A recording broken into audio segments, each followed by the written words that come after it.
కోవూరు నియోజకవర్గ టీడీపీ నాయకులు కార్యకర్తలతో ఈ నెల 20న ఆత్మీయ సమావేశం ఏర్పాటు చేస్తున్నట్లు కోవూరు టీడీపీ ఎమ్మెల్యే అభ్యర్థి వేమిరెడ్డి ప్రశాంతిరెడ్డి స్పష్టం చేశారు. తెలుగుదేశం నాయకులు కార్యకర్తలు తప్పకుండా ఈ ఆత్మీయ సమావేశానికి హాజరై విజయవంతం చేయాలని ఆమె కోరారు. కోవూరు నియోజకవర్గంలో ప్రతి కార్యకర్తకు తాను అందుబాటులో ఉంటానని హామీ ఇచ్చారు.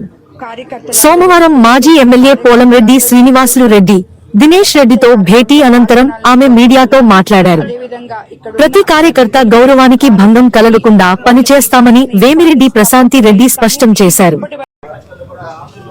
ఈరోజు కోవూరు నియోజకవర్గంలో నేను ఎమ్మెల్యేగా పోటీ చేస్తున్నాను. అందుకు సీనన్న దినేష్ సహకారంతో కలిసి పోటీ వాళ్ళ ఆధ్వర్యంలో ప్రచారం జరపాలనుకుంటున్నాను. అదేవిధంగా రేపు 20వ తేదీ ఆత్మీయ సమావేశం ఏర్పాటు చేయబోతున్నాము. దానికి కార్యకర్తలందరూ తెలుగుదేశం కార్యకర్తలందరూ ఇచ్చేసి అక్కడ పరిచయ కార్యక్రమంలో పాల్గొనాలని కోరుకుంటున్నాను. అదేవిధంగా ఇక్కడున్న ప్రతి తెలుగుదేశం కార్యకర్తకి వాళ్ళకి ఇవ్వాల్సిన ఇంపార్టెన్స్ తప్పకుండా ఇస్తాము.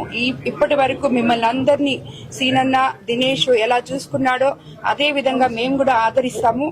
మీరందరూ ఏ సమస్య ఉన్నా నా ఇంటికి రావచ్చు, నా ఆఫీస్కి రావచ్చు. నేను ఎల్లవేళలా అందుబాటులో ఉంటాను.